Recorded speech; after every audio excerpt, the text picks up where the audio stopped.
말씀은 사사기 16장 1절에서 31절 말씀입니다. 우리 한 부분 이 시간 한 목소리로 읽겠습니다. 사사기 16장 1절에서 3절, 구약 389페이지 우리 한 목소리로 읽겠습니다. 삼손이 가사에 가서 거기서 한 기생을 보고 그에게로 들어갔더니 가사 사람들에게 삼손이 왔다고 알려지매 그들이 곧 그를 에워싸고 밤새도록 성문에 매복하고 밤새도록 조용히 하며 이르기를 새벽이 되거든 그를 죽이리라 하였더라. 삼손이 밤중까지 누워 있다가 그 밤중에 일어나 성문짝들과 두 문설주와 문빗장을 빼어 가지고 그것을 모두 어깨에 메고 헤브론 앞산 꼭대기로 가니라. 아멘. 하나님은 블레셋의 압제 가운데 있는 이스라엘을 구원하시기 위해서 삼손이라는 한 사람을 태어나기 전부터 선택하셨습니다. 삼손이 20살 때서부터 이제 20년간 사사로서 이스라엘을 다스리고 있었는데요. 실질적으로 보면은 이 삼손의 사사는 다른 사사들과 다르다고 했어요. 어느 민족으로부터 해방시킨 것도 아니고 삼손을 추종하는 어떤 세력이 있어서 함께 이 싸운 것도 아니라 아주 혼자서 그가 싸웠고 혼자서 이 대적인 블레셋에게 이 하나님의 살아계심을 보여줬던 것을 보게 돼요. 자, 그런데 이런 삼손의 이런 행동에 우리가 이해하지 못하는 그런 행동들이 있어요. 그는 태어날 때부터 나시린으로 태어났고 어려서부터 어머니와 아버지로부터 나시린으로 자랐어요. 즉 구별된 삶을 그는 자랐어요. 포도주와 독주를 마시지 않으면서 정말 구별된 삶을 살았어요. 근데 이상하게 사사가 된 다음부터는 포도주와 독주를 마시지 않고 자랐던 이 삼손이 포도주와 독주를 마시는 사람이 되는 거예요. 그 자체도 참 이상한데 그의 행동은 더 기행적이에요.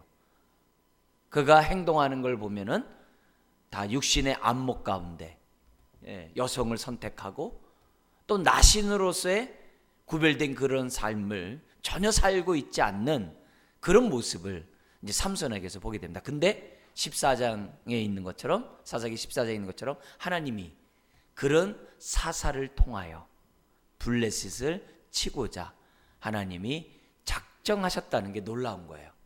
그래서 우리들의 입장에서 보면은 뭔가 이렇게 완벽하고 뭔가 이렇게 다 잘 갖춰져 있고 뭔가 남들이 보더라도 참 사람 괜찮다. 어느 정도 이렇게 성숙된 사람만 하나님이 쓰실 거라고 생각하고 있는데 막상 삼손 같은 경우에 보면 그렇지 않음에도 불구하고 하나님의 쓰시기로 작정하셨으면 그 모습 그대로 쓰시고 있다는 것을 우리들에게 보여주고 있어요. 그래서 이왕이면 우리가 삼손같이 기행적인 행동을 통해서 쓰임받는 것보다 이왕이면 하나님을 기쁘게 하는 가운데 쓰임받으면 얼마나 좋을까, 이런 생각을 하게 하는 것이 삼손의 일생입니다. 자, 그런 가운데 우리가 오늘 이제 16장에서 13장부터 시작됐던 16장에서 사사기의 말씀이 이제 삼손에 관한 말씀이 마지막이 됩니다. 그런데 이런 마지막에 나와 있는 이 모습은 그가 이 사사로서 20년 동안 있으면서 마지막에 벌어졌던 그 한 사건을 지금 16장에 이제 기록하고 있습니다. 근데 오늘 우리가 읽었던 것처럼 16장 1절에서 지금 이 본문은 어떻게 시작하냐면 삼손이 가사에 가서 거기서 한 기생을 어떻게 했다고 그래요?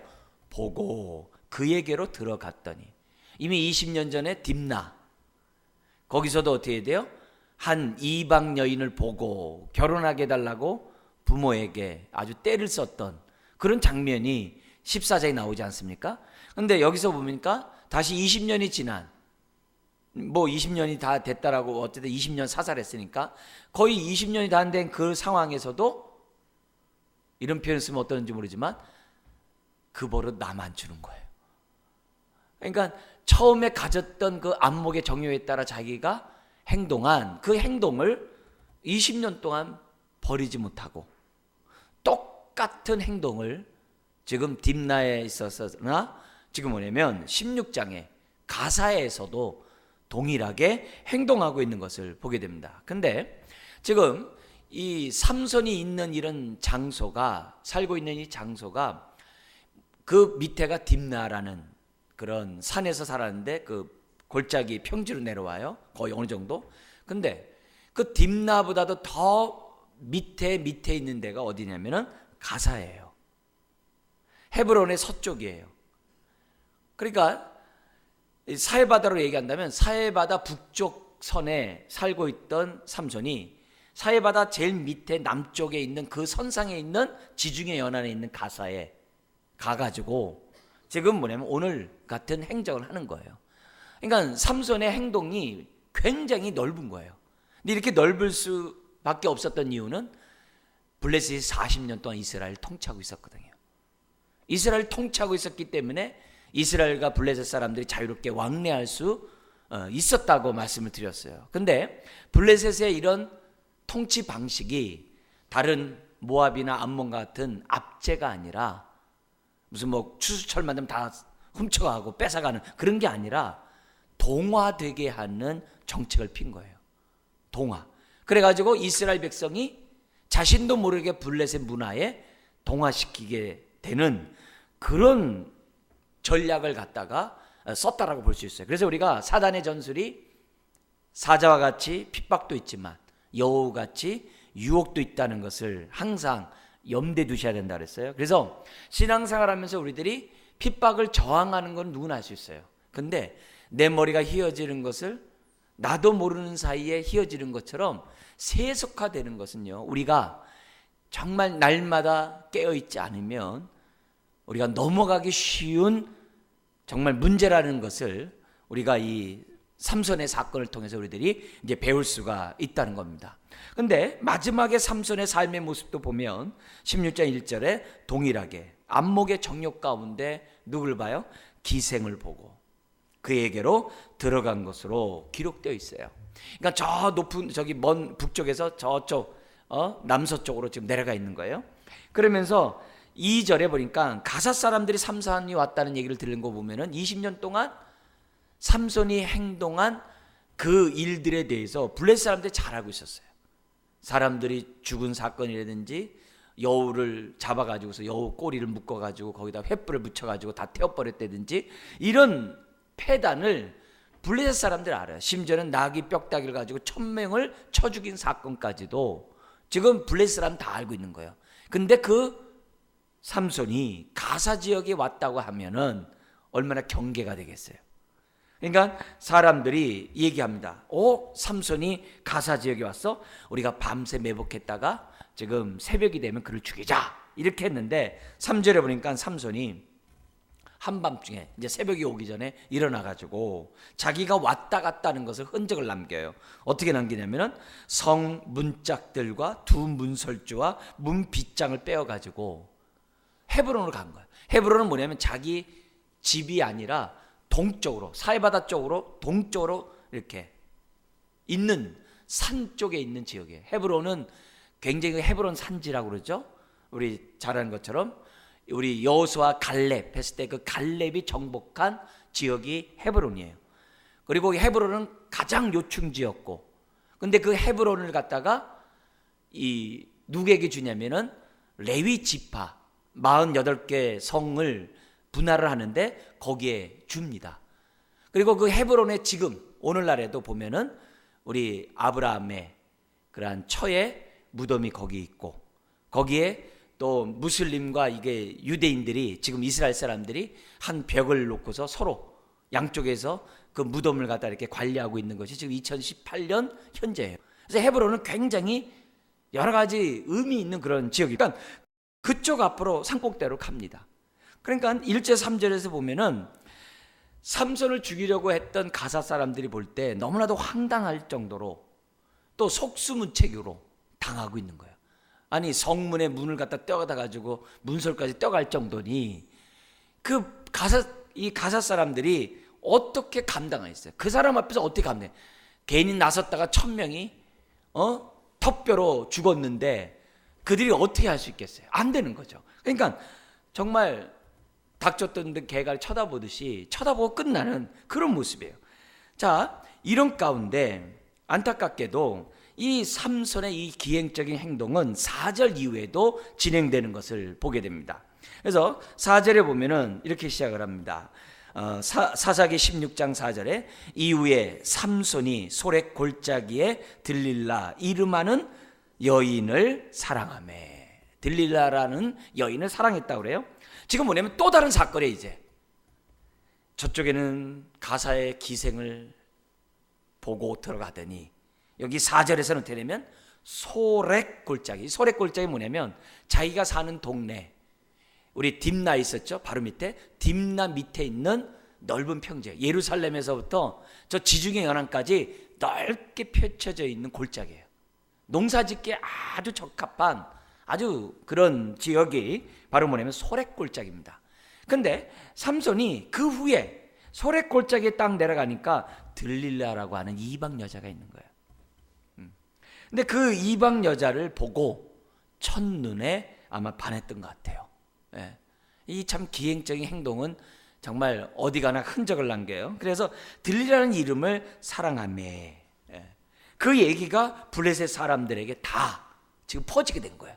그러니까 사랑한다는 얘기는 출입이 자자했다는 얘기겠죠. 그 얘기가 5절에 보니까 블레셋 사람들의 방백, 지금으로 말하면 그 도시국가니까 그 도시국가에 있는 그 수장들에게, 족장들에게 다 알려진 거예요. 예. 근데 그 방백들이 올라와가지고 여인에게 말합니다. 삼손의 힘의 원천이 뭔지 알려달라. 그러면 뭐라고 그러냐면 은 1100개씩 내게 주리라. 이렇게 약속을 합니다. 근데 이런 약속 앞에, 돈 앞에 이 들릴라가 계약을 맺습니다. 근데 은 1100개가 어느 정도냐면요, 이 은 100, 1100 이게 뭐냐면 원래 원문은 뭐냐면 세겔로 돼 있어요. 은 1100 세겔로 돼 있어요. 세겔.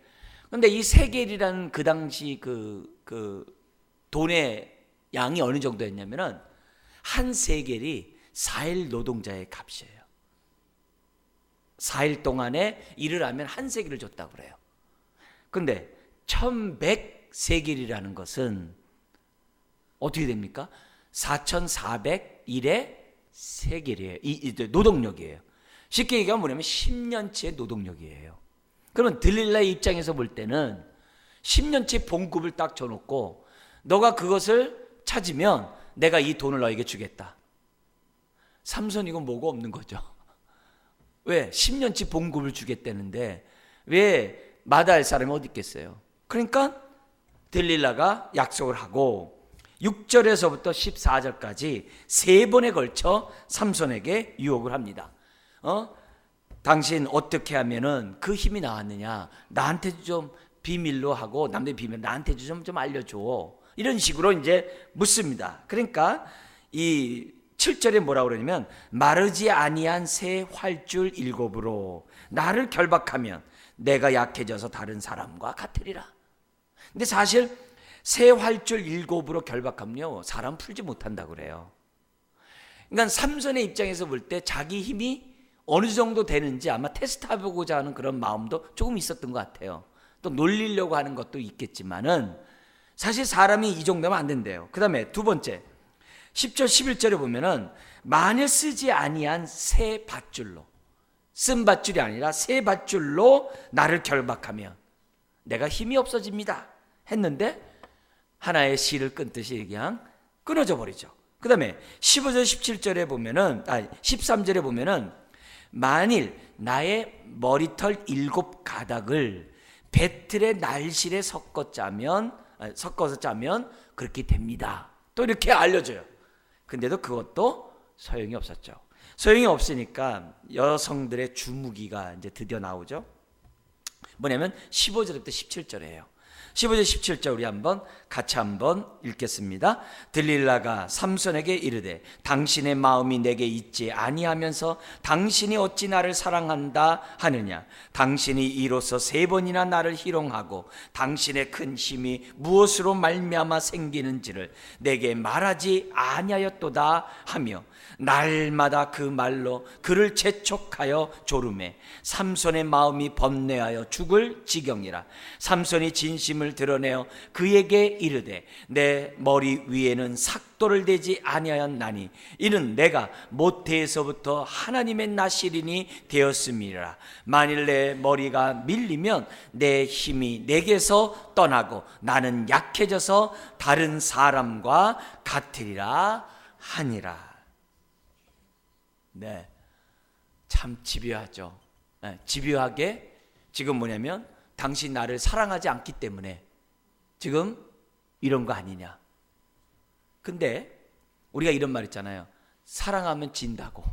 우리나라에 이런 말이 있는 것처럼 누구든지 먼저 사랑하면요 약자가 돼요. 부부들도 누가 사랑하냐에 따라서 갑과 을이 결정되어지잖아요. 지금 뭐냐면 왜 이런 모습이 생겨나는가. 그렇게 조르면 삼손이 어떻게 돼요? 그냥 그 집 나가면 되잖아요. 삼손이 거기 떠나면 되잖아요. 근데 떠나지 못한 이유는 뭐예요? 삼손이 들릴라를 사랑했다 그래요. 그러니까 사랑하니까 떠나지를 못하는 거예요. 어느 정도까지 떠나지 못해? 거기 보니까는 16절인 것처럼 삼손의 마음이 번뇌하여 죽을 지경이 되었음에도 불구하고 떠나지 않아요. 그러니까 그만큼 들릴라에게 사랑에 폭 빠져 있다는 것을 지금 성경은 이렇게 보여줘요. 그러면서 자신이 누구인지도 잘 알면서 그 비밀을 말해요. 자기가 나신으로 태어났다는 것을 잘 알면도 불구하고 그 비밀을 말합니다. 심지어는 내 머리털이 잘리면 힘이 없어진다는 그 비밀까지도 들릴라의 성화에 못 이겨서 말해버립니다. 아마 성경에 보면은 들릴라 무릎에서 잠을 잤다고 한 거 보니까 깊은 잠에 빠진 것 같고, 무릎에서 잠을 잤다고 하는 것 속에 보니까 들릴라가 술을 많이 먹였던 것 같아요. 네. 그래서 아마 하도 귀찮게 하니까 그냥 말해버린 거 아닌가, 그냥 인간적인 생각에서 그렇게 좀 말할 수 있을 것 같아요. 근데 이 들릴라가 이렇게 한 것은 뭐냐면 16절에 있는 것처럼 다른 게 아니에요. 날마다 그 말로 그를 재촉해서 졸랐다 그래. 아주 죽을 지경이 될 정도로 졸은 것이 원인으로 되어 있어요. 자, 그래서 오늘 우리가 무엇보다도 우리가 깨달아야 될 것이 뭐냐면, 내가 무엇을 사랑하느냐에 따라서 나의 행동이 결정되게 돼 있어요. 내가 물질을 사랑하면 물질을 쫓게 돼 있고요. 내가 정신적인 것을 사랑하면 정신적이고 정서적인 것을 사랑하면요 그렇게 추구하게 돼 있어요. 그리고 내가 하나님을 사랑하면 하나님을 따라가게 돼 있어요. 뭐든지 사람들은 자기가 사랑하는 것에 따라서 행동하게 돼 있어요. 궁극적으로는 자기가 사랑하는 것을 하게 돼 있어요. 그런 의미에서 삼손은 사랑하지 말아야 될 것을 사랑한 거예요. 누구보다도 하나님을 사랑해야 될 삼손이, 나시린인 삼손이 하나님보다도 지금 여인들을 사랑하고 있다는 것을 우리들에게 보여주고 있어요. 그래서 그런 의미에서 오늘 지금 이 들릴라로 보는 것이 아니라 우리가 좀 영적인 시각에서 들릴라를 볼 필요가 있어요. 볼 필요가 있어요. 오늘 지금 내가 지금 사랑하는 그것이 들릴라를 대신해서 세상일 수 있어요. 세상이라는 것은 세상에 속한 모든 것이라 할 수 있겠죠. 세상의 유행이라든지 하여튼 세상에 내가 좋아하는 것이라든지 세상의 취미라든지 하여튼 모든 거예요. 만약에 내가 그런 것에 사랑이 빠져 있다고 한다면 오늘 여기 삼손이 취했던 행동처럼 저와 여러분들은요 쉽사리 빠져나올 수 없다는 것을 잊어서는 안 돼요. 어느 정도까지 빠지지 못하느냐, 죽을 지경이 될지언정 거기에서 빠져나오기가 어렵다는 것을 우리는 기억해야 돼요. 그런 의미에서 이 삼손의 이 모습을 보세요. 20년 동안 그는 눈에 보이는 대로 행동함으로 마지막 결론이 들릴라에서 지금 살해나는 거거든요. 그렇다면은 삼손의 20년의 그런 기이한 행적은 변함이 없었기 때문에 죽을 지경이 되었음에도 불구하고 그 덫에서 빠져나오지 못하고 있다는 거예요. 그런 의미에서 삼손은 아담이 선악과를 먹은 책임을 져야 되는 것처럼 자신의 삶에 대해서 책임을 져야 되는 그런 사람으로 전락한 거예요. 그렇다면은 오늘 우리가 이 밤에 다시 한번 우리들이 하나님 앞에 내 모습을 보는 거예요. 나는 내가 가장 사랑하는 것이 뭐냐 이게요. 내가 가장 사랑하는 것이 뭐냐. 그것을 우리가 이 시간에 한번 삼손의 말씀을 통해서 저와 여러분들이 좀 깊이 생각했으면 좋겠어요. 하나님 외에 내가 또 다른 무엇인가를 내가 사랑하고 있는가. 그리고 사랑한 나머지 거기에 빠져가지고 죽을 지경이 되었음에도 불구하고 빠지지 못하는 나의 모습은 뭐가 있는가. 이 부분에 대해서 저와 여러분들이 정확하게 생각하는 것이 중요해요. 그러면서 한 가지 더 말씀드린다면 에베소 2장 1절 3절에 있는 것처럼 우리가 세상을 사랑하면서 세상에서 빠져나오지 못하게 하는 것은, 빠져나오지 못하는 것은 그 배후에 이 세상을 주관하는 신이 있기 때문이라고 얘기를 해요. 그래서 믿는 저와 여러분들은, 또 영적인 신앙생활을 우리들이 정말 잘하고 싶어하는 저와 여러분들은 특별히 내가 하나님 외에 다른 그 어떤 것을 사랑함으로 거기에 내가 빠져서 빠져나오지 못할 때에는 왜 내 뜻대로 안 되고 내 생각대로 안 되는가 이렇게만 하지 말고 믿는 저와 여러분들은 하나님 앞에 기도해야 돼요.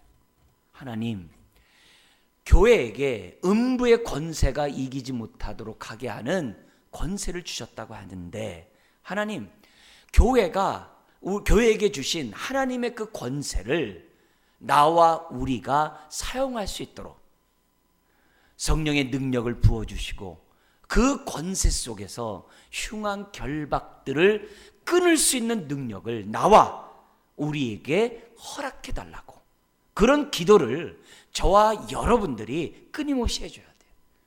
특별히 중보 기도하는 분들은 이 부분에 대해서 눈이 떠 있어야 돼요. 그렇지 않으면 우리의 기도가 그냥 이성적인 기도로 끝나버려요. 우리의 기도가 영혼을 움직이지 못하는 그런 기도가 돼요. 성령의 역사가 나타나지 못하는 그냥 이성적인 기도로 나의 바램을 아뢰는 것으로 끝나는 기도가 돼요. 여러분, 주님이 부활한 다음에 다락방에서 무서워 떨고 있는 제자들에게 나타나셔서 제일 먼저 뭐라고 그래요? 너에게 평안이 있을지어다, 그렇게 말씀하셨어요. 그러면서 세 가지 말씀을 해요. 요한복음에 어떤 세 가지 얘기합니까? 첫 번째가 뭐였어요? 권위를 얘기를 해요. 뭐냐면 하나님께서 나를 보내신 것처럼 나도 너희를 보낸다 하면서 우리가 뭐냐면 주님으로부터 보냄을 받은 특사라는 사실을 예수님이 상기시켜줘요. 그래서 모든 성도들은 내가 뭐냐면 이 세상에 보냄을 받은 특사라는 사실을 잊어서는 안 돼요. 그걸 빌립보서에서는 하나님의 하늘나라의 시민권자라고 얘기를 해요. 그래서 나에게는 신앙생활 할 때마다 항상 나는 하늘의 특사라는 것을 잊어서는 안 돼요. 우리 지금 UAA 그와 우리나라의 문제 때문에 비서실장이 갔잖아요. 그건 뭐예요? 한 나라의 특사로서 가서 얘기가 되는 거거든요. 오늘 저와 여러분들이 신앙생활 하면서 내가 권세 있는 기도를 하려고 한다면은 내가 누군지에 대한 확신이 있어야 돼요. 저나 여러분들은 보냄을 받은 자라는 확신이 있어야 돼요. 그리고 두 번째는 하나님이 나를 보내실 때 혼자 보내지 않으셨다는 거예요. 그래서 예수님이 뭐라 그랬어요? 성령을 받으라 그랬어요. 뭐냐면 내가 권위 있는 하나님의 자녀로서의 살려면은 성령의 능력 없이는 안 돼요. 성령의 능력이 있을 때 내 권위가 발휘가 돼요. 여러분, 예수 이름에 권세가 있다는 거 여러분 믿으시죠? 아시죠? 근데 예수 이름에 권세가 있는 것을 다 알면서도 그 권세가 나에게 나타나지 않는다면 성령 충만하지 않기 때문에 그래요. 여러분, 보혈의 능력이 있다는 거 아시죠? 근데 나에게서 보혈의 능력이 안 나타나는 것은 내가 성령을 따라 살지 않기 때문에 그런 거예요. 예수 이름에는 권세가 있고 보혈에는 능력이 있기 마련이에요. 우리가 보냄을 받은 저와 여러분들이 하나님한테 어떻게 돼요? 특사로서 보냄을 받았다는 데는 하나님이 그냥 보내는 게 아니라 권능까지 주시는 거예요. 그래서 성에서 기다리라. 너희에게 성령이 임하시면 너희가 권능을 받고, 이렇게 얘기하시는 거예요. 그래서 하나님이 권능까지 주셨다는 거예요. 근데 한 가지 더 주세요. 예수님이, 부활하신 주님이 뭘 주냐면 권세를 주세요. 무슨 권세요? 너희들이 네 죄를 사하면 사해질 것이고 그대로 두면 그대로 있으라는 권세를 줘요. 사람이 살고 죽느냐의 그 권세를 교회에게 준 거예요. 그래서 내가 누군지 알고 성령의 능력이 나를 붙잡고 있다면 저와 여러분들이 뭘 활용할 수 있는 거예요? 권세를 나타낼 수 있는 거예요. 권세가 나타나는 거예요. 그런 의미에서 우리가 지금 세상을 사랑함으로 세상에 푹 빠져서 우리가 허우적거리고 나오지 못하고 내가 마음은 원이로다 육신은 약하다 이러면서 매년 노상 살고 있다고 한다면 우리가 오늘 이 말씀에 따라서 우리들이 이 적용하는 부분에 따라서 우리들이 기도할 필요가 있어요. 어떤 기도요? 나에게 권위와 권능을 주셨는데 내 삶이 권세가 나타날 수 있도록 하나님 역사해 주십시오. 그래서 철장의 권세가 끊어지도록, 음부의 권세가 끊어지도록, 그래서 나를 얽매이게 한 모든 죄악들이 끊어지게 해달라고. 나만이 아니라 우리에게 있는 모든 얽매이기 쉬운 그런 권세들이 끊어지도록 저와 여러분들이 기도해야 한다는 거죠. 그럴 때 그 권세가 저와 여러분들 통해서 나타나게 되는 거고, 우리는 그만큼 어떻게 돼요? 하나님의 함께 하심을 경험하는 저와 여러분들이 될 수 있다는 거예요. 근데 안타깝게도 삼손은 세상에 푹 빠진 나머지, 더구나 안목의 정욕에 푹 빠진 나머지 그의 20년의 처음과 끝이 여인에게 빠져가지고 결국은 정말 나신으로서 구별된 삶을 살지 못하는 인생이 됐다는 것을 참 우리는 참 마음 아프게 생각해요. 그러나 반대로 생각하면 사탄은 삼손의 약점을 누구보다 잘 알았던 거예요. 그래서 삼손에게는 안목의 정욕이 약점이라는 것을 알았기 때문에 끊임없이 예쁜 사람들만을 보게 하는 거예요. 그러니까 여러분 너무 예뻐도 안 되는 거예요. 남들로 죄짓게 하기 때문에 적당히 하세요. 그래서 바울이 디모데에게 얘기하잖아요. 디모데전서에 외모를 치장하지 말고 마음을 치장하라고. 아시겠어요? 그래서 교회 오실 때 예쁘게 오면 안 돼요. 그냥 신앙생활하기 좋은 복장으로 교회로 오시도록 이렇게 하셔야 돼요.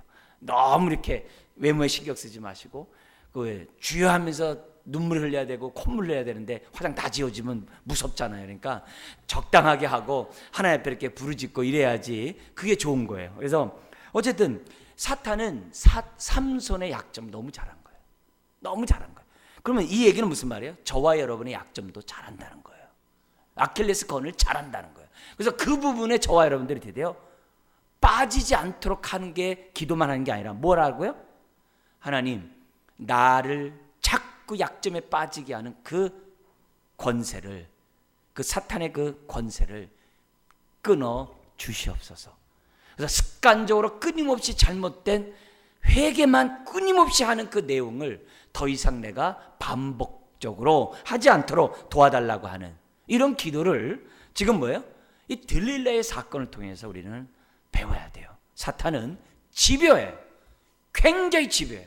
집요해가지고 끝내는 우리로 하여금 파멸시키려고 하는 것이 이 들릴라와 같은 전술을 쓴다는 것을 잊어서는 안 됩니다. 자, 그러자 18절부터 20절에 보면은 들릴라에게 뭐냐면 삼손이 알려준 그 방법대로 들릴라는 그대로 합니다. 그래서 머리털 7가닥을 이렇게 해요. 끈으로 7가닥을 갖다 이렇게 묶어가지고 아마 이렇게 머리를 이렇게 했나 봐요. 그러면 한 번에 훅 자르기도 좋겠죠, 아마. 뿔뿔이 있는 것보다. 그래서 해가지고서 그걸 그대로 잘라가지고 해봤습니다. 정말 힘이 없는지. 그래서 19절에 보니까 들릴라가 삼손에게 자기 무릎을 베고 자기 하고 사람을 불러 그의 머리털 7가닥을 밀고 일곱 이렇게 묶어놓은 것을 밀고 괴롭게 하여 본즉 그의 힘이 없어졌더라. 느낀 거죠. 직감이죠. 그러자 이제 블레셋 사람이 왔으니까 빨리 저거 하시오. 그러니까 20절에 삼손이 잠이 깨며 이르기를 내가 전과 같이 나가서 몸을 떨치리라 하면서 삼손이 딱 일어났는데 삼손이 뭘 몰랐던 거예요? 여호와께서 이미 자기를 떠나신 줄을 깨닫지 못했다 그래요. 그러니까 어떻게 돼요? 자기가 나가서 하리라 했는데 21절 22절 그러니까 꼼짝없이 잡힌 거예요. 그러니까 삼손이 생각해 볼 때 뭐예요? 한순간 머리가 없다는 것을 삼손은 깨달았겠죠. 그러면서 그 순간 아무리 후회한들 두 눈은 뽑히고 그리고 놋줄로 그가 감옥에 갇혀서 뭘 돌리냐면 맷돌을 도는 그런 짐승으로 전락해버리는 그런 운명이 된 것이 삼손의 그러한 모습이에요. 그러면서 22절에 그의 머리털이 밀린 후에 다시 자라기 시작하니라. 그러니까 마지막 20년에 죽지만은 그 전에 아마 1, 2년 전에 아니면 더 이상일 수도 있겠죠. 삼손이 끌려와가지고 지금 짐승 노릇을 하고 있고 그 기간 동안 삼손은 뭐예요? 많은 걸 생각했겠죠. 내가 나신으로부터 부모로부터 교육을 받았는데 독주와 포도주는 마시지 못하도록 나이가 배웠는데 나는 왜 나를 구한답시고 독주와 포도주를 먹음으로 내 인생이 이렇게 됐는가? 내 약점이 안목의 정욕 가운데 여성을 보고 사랑하는 건데 내가 왜 거기서 벗어나지 못하고 이 꼴이 되었는가? 아마 많은 눈물의 기도를 삼손이 흘렸겠죠. 그렇지만 삼손의 그의 생각은 자기와 아무런 정말 뜻한 바대로 되지 아니하고 짐승처럼 맷돌이나 돌리는 그런 사람으로 전락합니다. 그런데 머리가 자라는 것에서 우리는 하나님의 일하심을 볼 수 있는 거죠. 그러면서 23절에서부터 31절에 보면 삼손이 이제 죽습니다. 그들과 함께 죽는데 어떻게 죽게 되는지 배경을 잠깐 말씀을 잠깐 보면 23절부터 27절까지는 삼손이 그들의 그 이제 신전이면서 동시에 그들의 큰 성에 큰 집에 이 삼손을 갖다가 이제 데려옵니다. 근데 삼손을 데려온 이유가 다른 게 아니라 삼손을 붙잡게 한 것이 23절에 자신의 신 때문이라는 거예요. 신이 우리들에게 은혜를 베풀었다고 복을 베풀었다고 그렇게 생각하는 거예요. 그래서 신이 자신들을 지켜준다라고 확실한 나머지 그들이 뭐냐면 우리 삼손을 불러다가 재롱을 피우게 하자 그렇게 건의를 합니다. 그러니까 벌써 이들은 막 잔치를 벌였기 때문에 또 술이 또 들어갔겠죠. 그래서 삼손을 데려오라는 거예요. 그래서 제주를 피우라고 했는데 삼손이 거기서 제주를 피우는 거예요. 어떻게 제주를 피운지는 모릅니다. 삼손이 제주를 피우는데 27절에 그곳에 사람들이 얼마나 모였냐면은 블레셋의 모든 방백들이 다 왔대요. 도시국가였는데 도시 연합국가였는데 다 왔다는 거예요. 그 대통령들이 다 리더들이 다 왔다는 거예요. 그리고 그 집이 얼마나 큰지 그 지붕 위에 남녀가 3,000명이나 올라가 있었다는 거예요. 그러니까 굉장히 큰 집이죠.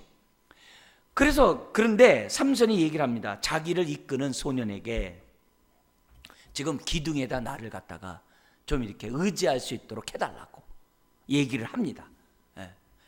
이런 상황이 되었을 때 28절에서부터 이제 31절이 진행됩니다. 그때 삼손이 28절 같이 한번 읽겠습니다. 삼손이 여호와께 부르짖어 이르되 주 여호와여 구하옵나니 나를 생각하옵소서. 하나님이여 구하옵나니 이번만 나를 강하게 하사 나의 두 눈을 뺀 블레셋 사람에게 원수를 단번에 갚게 하옵소서 하고.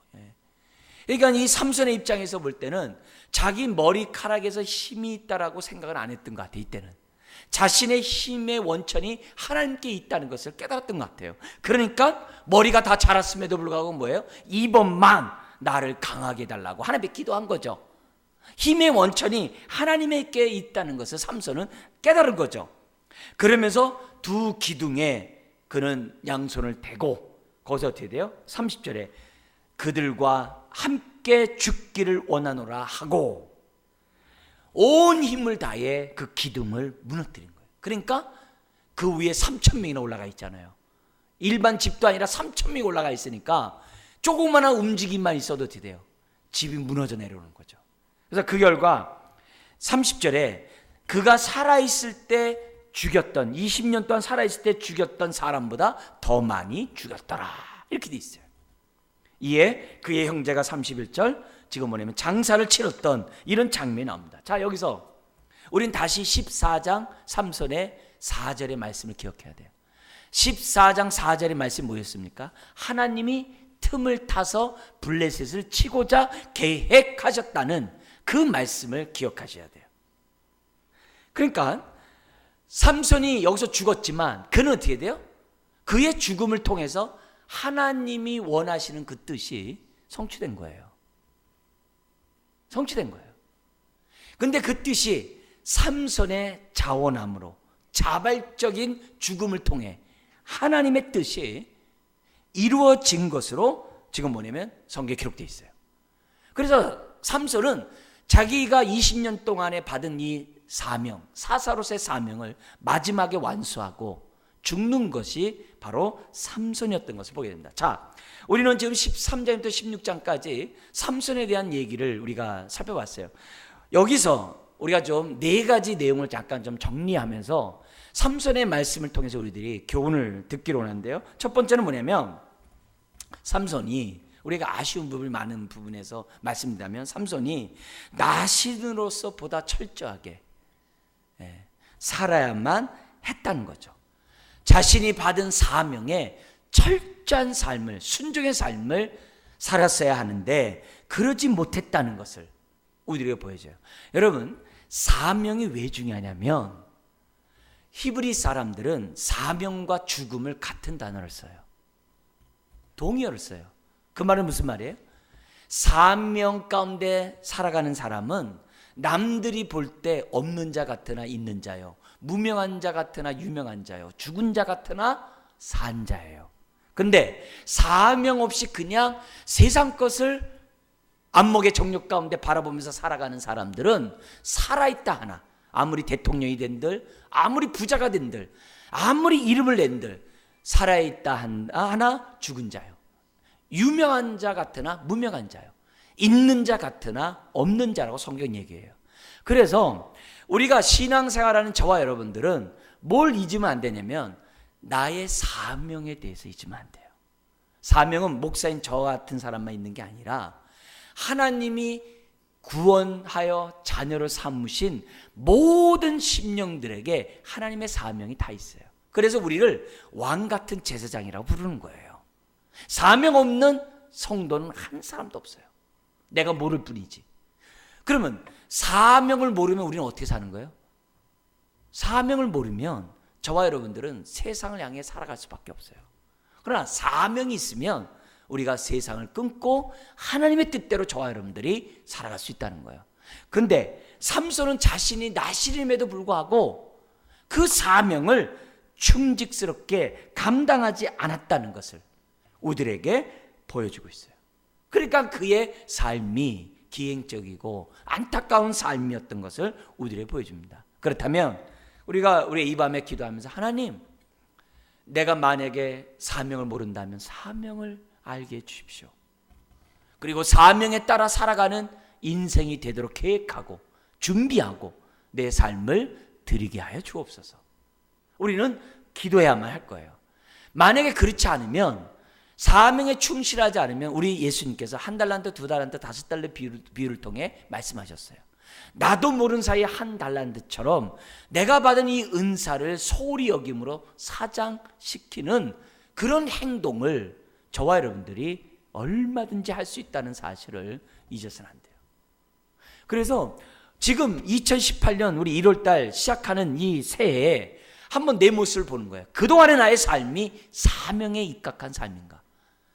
하늘에서 이룬 뜻을 내가 이루는 삶을 위하여 내가 살았는가? 계획했는가? 준비했는가? 그 모습을 우리들이 봐야 한다는 거예요. 만약에 하지 않으면 저와 여러분들은 1달란트와 같은 사람처럼 불충한 삶을 살 수밖에 없어요. 삼손과 같이 아쉬운 삶을 살 수밖에 없어요.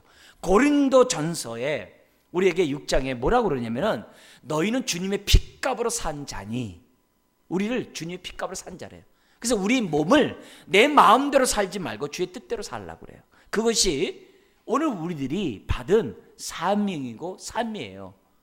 우리는 핏값으로 주님 앞에 사신 바 되었다라고 입술로만 우리가 예수를 주라고 할 것이 아니라 내 삶이 정말 핏값으로 사는 자처럼 사명에 헌신하는 저와 여러분들이 돼야 한다는 거예요. 우리가 하나님이 나에게 준 그 모든 것들은 다 하나님의 은혜이고 또 그 은혜로 주신 그 모든 것들은 우리가 어떻게 돼요? 잘 관리하고 개발하고 잘 활용될 수 있도록 해야 되는 거예요. 삼손은 자신의 큰 힘을 줬어요. 그러면 큰 힘을 주면 그가 나신으로서 잘 관리하고 개발하고 그 힘을 정말 아름답게 쓸 수 있도록 그가 해야 되겠죠. 지금보다도 이 사석에 있는 말씀보다도 더 아름답게. 근데 그는 자기의 몸을 갖다 잘 관리를 안 했거든요.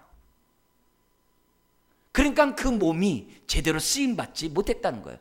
그렇기 때문에 오늘 핏값으로 산 저와 여러분들은 나의 모든 것이 다 주의 것이에요. 그래서 그 주의 것이 잘 관리되고 잘 개발되어서 잘 사용할 수 있도록 해야 돼요. 몸도 마찬가지예요. 건강 우리가 해야죠. 근데 왜 건강하려고 그래요? 무병장수하려고요? 아니죠. 건강해야 복음과 하나님 나라를 위해서 저와 여러분들이 그만큼 더 헌신할 수 있고 그만큼 내 삶을 드릴 수 있기 때문에 건강을 유지하는 거죠. 그러니까 우리들의 목적이 내가 그냥 무병 나를 위해서 우리들이 건강을 하는 게 아니라 내가 조금이라도 건강함으로 어떻게 하면 하나님의 뜻을 이룰 수 있을까 생각하는 가운데 건강하는 거죠. 공부하는 것도 마찬가지죠. 우리가 돈을 벌려고 사업하는 것도 마찬가지죠. 그걸 통해서 나를 위해서 그게 아니라 나에게 맡긴 사명을 어떻게 이루는 데 있어서 도움이 될까 생각하면서 저와 여러분들이 해야 되는 거죠. 이걸 우리들이 알면 나에게 주어진 모든 것에 대해서 저와 여러분들이 어떻게 돼요? 삼손처럼 무책임하게 하는 게 아니라 무책임하게 자기 인생을 하는 게 아니라 다 책임감 있는 사람이 돼요. 가정에 대해서 책임 있고 일터에 대해서 책임 있고 직분에 대해서 책임 있고 내가 맡은 일 모든 일에 저와 여러분들이 어떻게 돼요? 책임 있고 부모는 자녀에게 대해서 책임 있고 자녀는 부모에 대해서 책임 있는 그런 삶을 저와 여러분들이 산다는 거예요. 근데 안타깝게도 삼손은 자신이 받은 바 그 사명에 온전한 헌신을 하지 않았다는 거예요.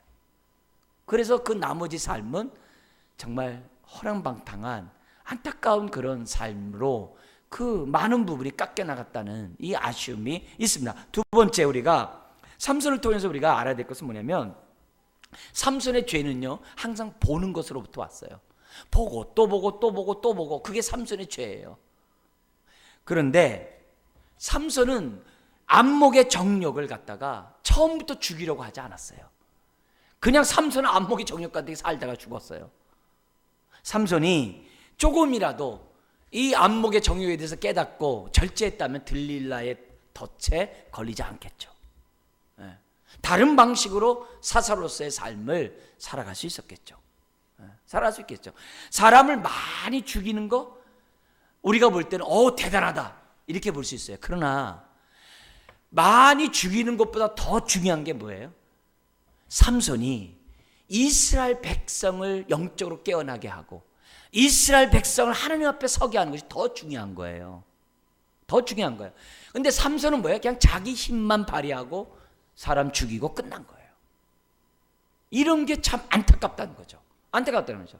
우리가 그 9.11 테러가 나타났을 때 많은 기독교인들이 두려워했던 게 뭐냐면은 저걸 빌미로 얼마나 많은 사람을 죽일까. 이게 큰 기도 제목이었어요. 그래가지고 9.11 테러 이후에 정말 그 보복을 갖다가 더 세게 할 텐데 하나님 그런 일이 생겨나지 않도록 정말 얼마나 많은 그리스도인들이 기도했는지 몰라요. 피는 피다 이거죠. 눈은 눈이다 이게. 그래가지고 이라크가 그냥 완전히 박살을 나지 않습니까? 그러니까 그 또 파생돼서 IS가 또 나오고 말이죠. 그러니까 이런 모습이 과연 하나님을 믿고 하나님의 뜻대로 살고자 하는 사람들의 행동이었느냐 했을 때 아무도 그렇게 생각 안 하거든요. 그래서 미국의 어떤 그런 강력한 그 모습에 대해서 많은 기독교인들이 마음 아팠거든요. 오히려 정말 기독교 국가라고 한다면 어떻게 했겠어요? 눈에는 눈이 아니라 정말 잘못한 것을 돌이켜보고, 미국이 세상에 대해 잘못한 것이 뭔지 돌이켜보고, 사람들에게 어떻게 돼요? 용서를 구하고, 그리고 많은 고통과 아픔 가운데 있지만 보복보다도 뭔가 화해의 어떤 일로 해나갈 수 있었다고 한다면 정말 기독교 국가로서의 위상이 세워지겠죠.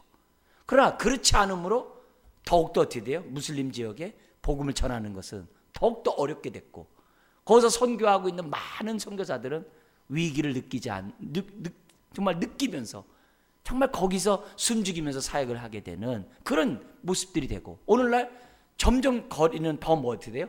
멀어져 버렸거든요. 그런 의미에서 우리들이 신앙생활하면서 우리들이 정말 이 삼손의 많은 사람 죽였, 그런 게 중요한 게 아니라 정말 나신으로서 그가 살아가고 자기의 삶처럼 이스라엘을 구별된 백성이 되게 하는 그런 사사가 되었다고 한다면 얼마나 아름다운 삼손이 되었을까. 그러지 않았다는 것, 이것을 볼 때 그가 어떻게 돼요? 안목의 정욕에 빠진 그 결과, 이런 패단이 온 거라요. 물론 하나님은 그런 삼손을 이용하셔서 블레셋을 치셨어요. 그것은 하나님의 계획이에요. 그렇지만 그래도 우리가 어떻게 돼요? 이왕이면 삼손이 많은 사람 죽이는 것도 좋지만 플러스 이스라엘 사람들을 하나님 앞에 서게 하면 얼마나 좋을까. 근데 그렇지 못하도록 그냥 그런 살아계신 하나님을 자기가 만났음에도 불구하고 뭔가 하나님을 드러냈다는 그런 게 없잖아요. 그죠? 오히려 들릴라가 그렇게 죽기까지 막 괴롭혀도 거기 벗어나지 못하고 내 힘의 원천은 머리에 있다고 그렇게 말하는 어리석은 그 모습을 정말 안타까운 거죠. 그래서 삼손이 처음부터 깨달았다면 얼마나 좋았을까.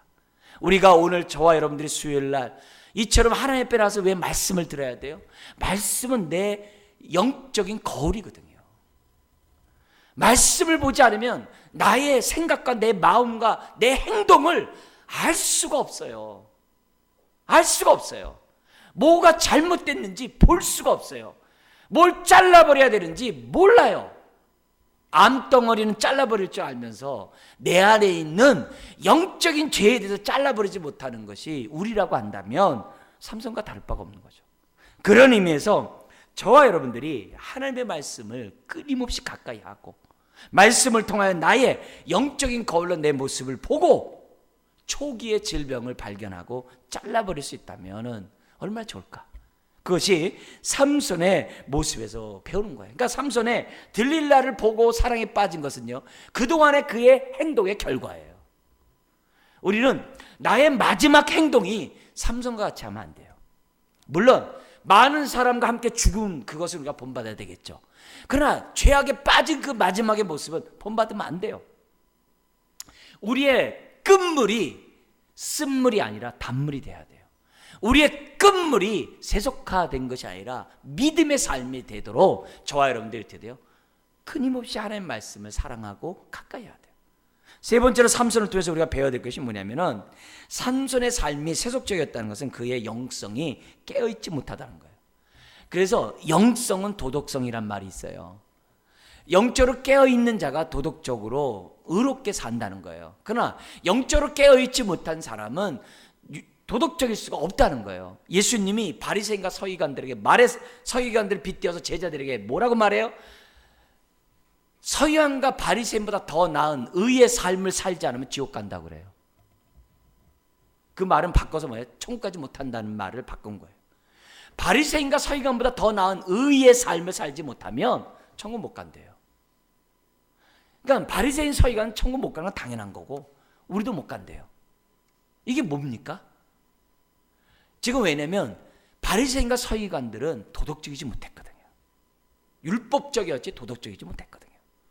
왜 도덕적이지 못했냐? 그들이 회칠한 무덤이었거든요. 영적으로 죽었단 말이에요. 그래서 삼손의 이런 비도덕적인 모습을 보면은 삼손이 깨어있지 못했다는 거예요. 영적으로. 오늘날 같이 우리가 흔히 말한 것처럼 말씀을 묵상하는 모습이 하나도 없어요. 힘만 자랑하다 끝났지. 뭔가 하나님 말씀대로 살고자 했던 그런 모습들이 없어요. 20살까지는 부모 밑에서 잘 배웠지만은 끝나자마자 그냥 고삐 풀린 망아지처럼 자기 하고 싶은 대로 행동했던 것을 보게 돼요. 여러분, 산을 옮길 만한 능력이 있어도 사랑이 없으면 소용이 없다고 그랬어요. 우리들이 신앙생활을 했을 때 그 사랑이 없으면 나의 영성은 꽝이에요.